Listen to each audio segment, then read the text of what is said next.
Hello, everyone. You have Megan the Fangirl and the Bagel Ghost. Hi! And we have just watched Season 1, Episode 6 of DanDaDan, entitled A Dangerous Woman Arrives. I still don't know that I know what this series even is. I don't even know how to define or describe half of what's happening here. Yes. I will say, I liked Turbo Granny before. I love that gangster cat now. She's so funny, and she's such a deep character. She'll cut you deep, that's for sure. Okay, yeah. So, Turbo Granny, in her cat form, is telling everybody that Okarune's junk is about 5 centimeters in diameter, and it has a layer of her spiritual energy around it, so it's gold-plated now for reasons. Why not? Yeah, what color is your spiritual energy? Not golden? Loser? And Turbo Granny decides to tell everybody now that evil spirits are gonna want those tiddly bits. I don't want to get flagged. They're spheres. The spheres, yes. So evil spirits are going to want those spheres because they believe that that's a premium life force that can resurrect them. Because that works. That's exactly how that works. It's worked many times before. It's so common to just have your bits get taken for ghosts. So all these evil spirits are going to be seeking these things out. And regular Granny, Momo's Granny, make sure to remind Okarune that he has Turbo Granny's powers, but they're not his powers, so don't get foolish and think that you can control them. And then he gets foolish. Well, not right away, but he gets there. And what I thought was interesting was Okarune walks into his classroom and they're actually being nice to him. The other boys are actually being nice to him. And they're like, hey, are you and Ayase a thing? Because she's really cute. And it seems to be that Okarune just realized that Momo is a girl in this moment. Friend first, girl later. I don't know if that's adorable or just a WTF moment, though, honestly. He's so silly. I mean, with everything that happened, would your first instinct be like, oh, this cute girl made me lose my spheres? It'd be like, oh, I lost my spheres and my friend's helping me get them back. I don't know, and I'm sure there's people who are like this in the world, and I just don't see it through that lens because I don't have that lens. But we judge on appearance here. Yeah, how do you not see whether or not you're attracted to somebody or somebody's cute or whatever as soon as you look at them? Maybe he's autistic and it takes a little while for them to process what they find attractive in a person. I'm not saying you're wrong. I'm just saying I'm having trouble getting Okarune's reaction wrapped around my head where he's like, she's cute? No! But now all the boys in his class are so nice because they want information. Yeah, if Okarune's not going to be dating Miss Ayase, then they want to get a crack at her because they hear that she's super easy and will jump in bed with anybody. Something's in the air. Apparently her legs. But I thought that was a really interesting reaction that even though Okarune does not think of Momo in that regard of being like a girlfriend quality person, as soon as somebody insults her, he starts turning into Okahati and getting massively large in class. And other people, normal people, assumedly can't see this, so they just think he's really bipolar. That's right. Okay, so that brings us to an interesting secondary point here because a few seconds later, Okarune's sitting down and he realizes that Turbo Granny, the cat, is in his backpack. And he goes off running with her, but can anybody see her? Maybe. No one, acknowledges her. It's implied that she's, hiding around corners the whole time and just waiting to go in classes. And that's what I don't get because, yeah, Turbo Granny is a supernatural being, but the little Maneki Neko statue is real. It's a physical object. But is this how things like Annabelle move around in movies and it's just suddenly appearing somewhere? It was actually walking the whole time, but us normies can't see that? Maybe it's just that they're waiting for you to look away and then they do it. It's like, oh, look over there. No, I got your nose. I am so curious about this. I want someone to see this cat or not see this cat and answer this question for me in the series. Well, we're not gonna get that answer. Because all the reoccurring characters who we hear from see the supernatural. Well, that's frustrating. You would think it would be on the news or something. And like Suzume, where this chair is going viral. Would Turbo Granny not know whether or not she can be seen? Because if she's hiding, then I'm assuming that she can be seen. Because otherwise, why wouldn't she strut around going, yeah, I'm gonna do what I want? It's hard to say. I mean, Turbo Granny also reveals this episode that she doesn't know all the rules, all the people. She doesn't know everything. She can't be our endless reference guide for things. She's like me. People are like, you're on YouTube. Don't you know so-and-so? And I have to go, I don't know anything outside of my own channel. I am not paying attention. I'm sorry. I live in a tunnel. Turbo Granny is life. She so is. But Momo ends up running into Okaroon and Turbo Granny, and she's trying to talk to them, but Okaroon starts running away. Like, it's a girl. She's so cute. Oh, you think he pitched a tent with his newfound name? Oh, wow. He got it back. I mean, yeah. Oh my, that's how he realized she was cute. Oh no. Now you're making it so dirty. Now I'm making sense of it. You know, I can't even blame you for the show being dirty because it was nasty when we started the first episode. But I am glad that DanDaDan is one of the first, if not the only, anime to kind of flip the sexualization and butt of jokes gender-wise, because a lot of the times you'll see in like Gurren Lagann, or I think Inuyasha did it a lot, but the female characters will be like, oh, boinga boinga, oh no, her bra fell, a tee-hee-hee. Yeah, Okaroon gets to have no dignity. It's an equal opportunity anime. The fan service is real backwards. No one's a fan of this fan service. He's hamster or he's ghost. Hamtaro. Then we have the pink hair girl reappear in the series, and I swear she said her name was Ira? Yeah. Like an old accountant? Apparently. The first 2 times I watched through DanDaDan, I thought her name was Aria, but I guess that's wrong. Yeah, I thought I heard that for half a second, but it seemed over and over again to be Ira. And she's got some real main character energy going on. Not only does she have the pink hair, and she's the only one I've seen so far with like unrealistic hair, but she's sitting there thinking to herself how everyone needs to love her because she's so wonderful, and she has like a magical girl complex. I know, you can tell that she grew up watching like Cardcaptor Sakura and Sailor Moon and Tokyo Mew Mew, maybe? That was a magical girl show, right? I didn't watch it. She's so young. Those probably were old by the time she was able to watch them. Oh, so Madoka Magica. Maybe. That would be more fitting with this series. And Ira mentions how she suddenly can see supernatural things because this pretty gold ball boinked her on the head outside of the train station. It's a gift from heaven. And that's telling her that she has to go and perform these religious ceremonies to get rid of demons because Momo Ayase is a yokai because Ira could see her spirit hands come out when she bonked her in the head with the wash bin. What was that? Wash tub, I think. Ira just has this god complex. Like, I'm so pretty, I'm so perfect, I'm everything. If these losers think they have a chance with me. She's very Teruhashi from Psyche K, and I can't remember her name, but the model girl from Toradora, if anyone remembers that show. Oh, Toradora was so cute. It was cute. The palm-top tiger. But yeah, she's got such a weird energy, Ira. So vain and narcissistic, it's so weird. But yeah, Ira has such an unusual energy and just so, I'm so beautiful. Like, beautiful soldier sailor Ira would be her dream life, and I think that's what she's going after right now. Beautiful Barbie soldier. And she keeps fondling that golden sphere. She's like fidgeting with it. Yes, it's like her version of a fidget spinner in class.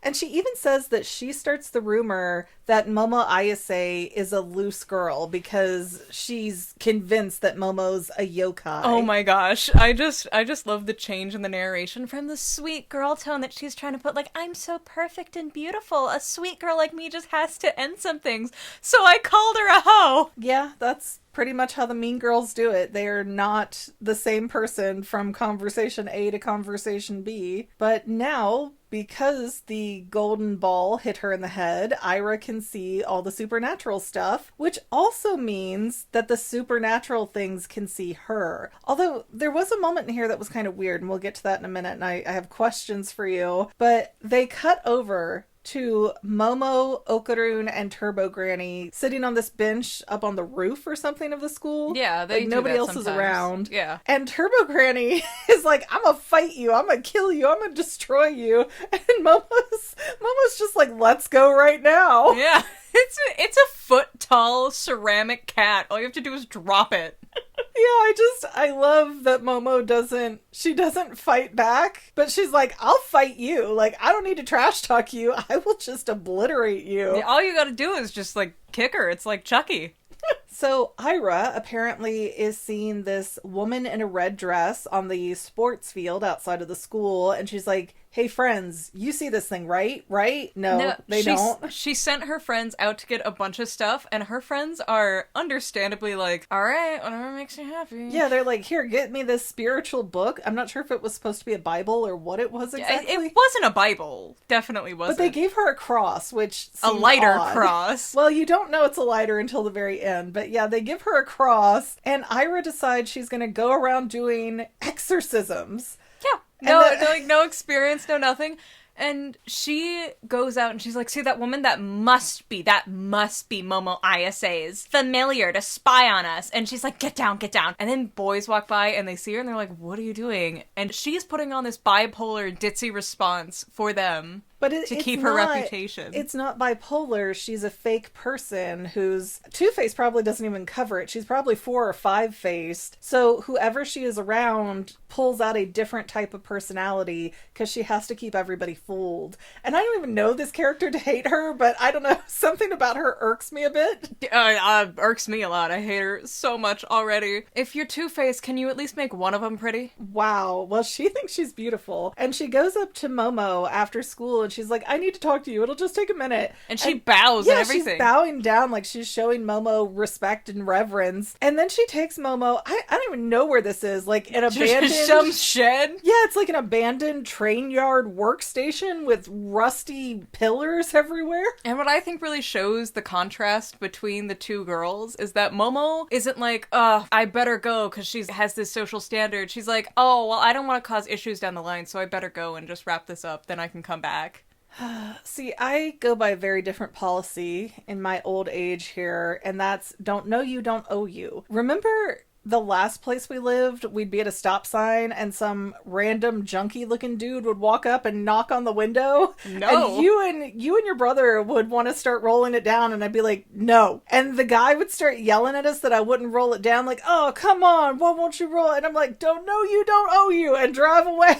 That is the attitude you need to have in any sketchy situation. Well, it doesn't seem sketchy, because Ira is very well known. She's very popular. She's the sweet, beautiful girl. Okay, but somebody says, I need to talk to you. I can't talk to you here. Let's go to the elephant graveyard. You might need to raise a few questions in your own head. Well, that's why she had her male wife and her demon ghost cat able to follow behind. But that's weird, too. If Ira has decided that she's some great exorcist, why wouldn't she go after the lady in red first if she thinks that that's the familiar of the more powerful Momo? Well, why would you leave her with her comrades, her minions, to come tackle you if you think that Momo is the big dangerous one? I think she thought it was like cleaning up a spill. You stop the faucet from overflowing before you clean up the water. Yeah, I don't know. I feel like you gotta turn off the faucet, maybe. That's what she's trying to do. She thinks Momo's the faucet. I don't know. You gotta weaken the main thing. You don't go at the main baddie, or at least the one you think is the main baddie,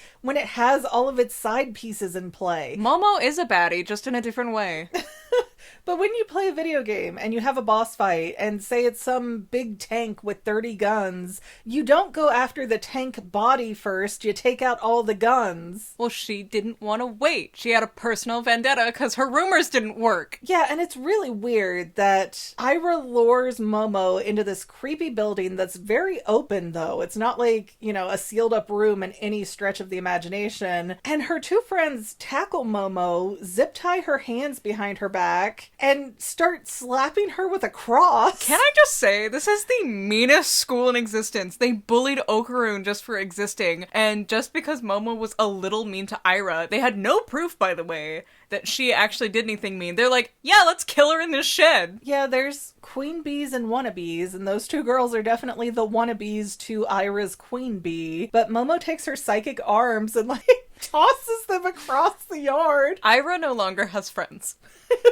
Because they're ghosts now. Hey, she can still talk to them. She's got that power. And then the lady in red shows up, and it kind of dawns on Ira that, oh, wait, Momo's trying to fight this lady, so Momo must not be a terrible person, demon lady girl. Also gotta love that while she was pushing the cross in her face, she's like, oh, it's not working. Better get my golden ball. And Momo's immediately like, dude. That's somebody's sphere. It's like, that's not the kind of ball you think it is. And it's really big for what it is. Yeah, but the lady in red shows up, and she's got real other mother vibes, doesn't she? She's like, call me mother, and she keeps getting larger. Okay, the next episode will break you in half, especially because you're a mother, but, like, there's so much I want to say about her, but just can't, because next episode...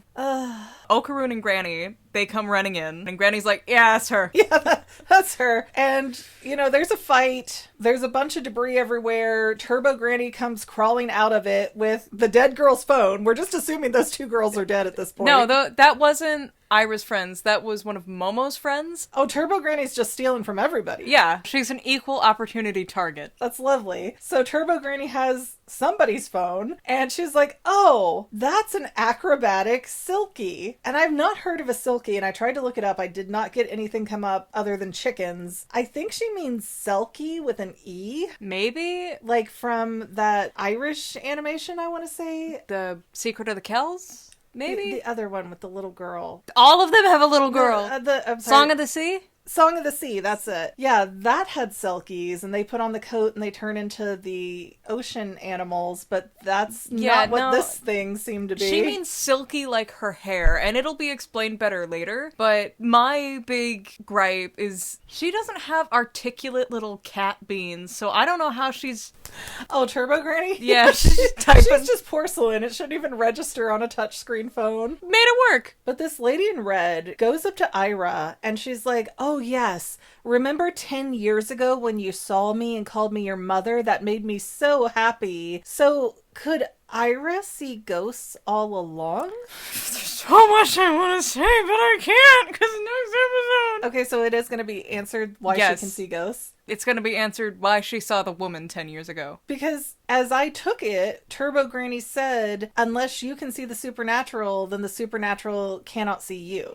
Okay, it's coming in the next episode. I need to just suck it up. Is that what that face means? Stop asking questions. Oh yeah, and then Okaroon starts trying to run at the Acrobatic Silky, like trying to knock her off her balance so she'll let go of Ira. And she just kind of picks him up and eats him whole like a duck. Yeah, the demon eats him and then eats Ira. Because she won't call her mommy. Yeah, and then grabs a hold of Momo and has her in almost like a noose-like thing with her hair. But before that, she has Turbo Granny trying to untie her and she's like, can't, zip ties. But because Momo also won't call the lady in red mommy, she eats her too. So Momo's gone. All three of them are in there. And then Turbo Granny's just like, heh, I see you ate some of your own hair there. And boosh, she bursts into flames. And I'm thinking, what cursed object is this? The cross that Ira was hitting Momo with was a lighter. Yeah. So no wonder it wasn't even good for anything. Yeah, and there were even hints to that before. They're like, oh, it smells like a gas can. I feel like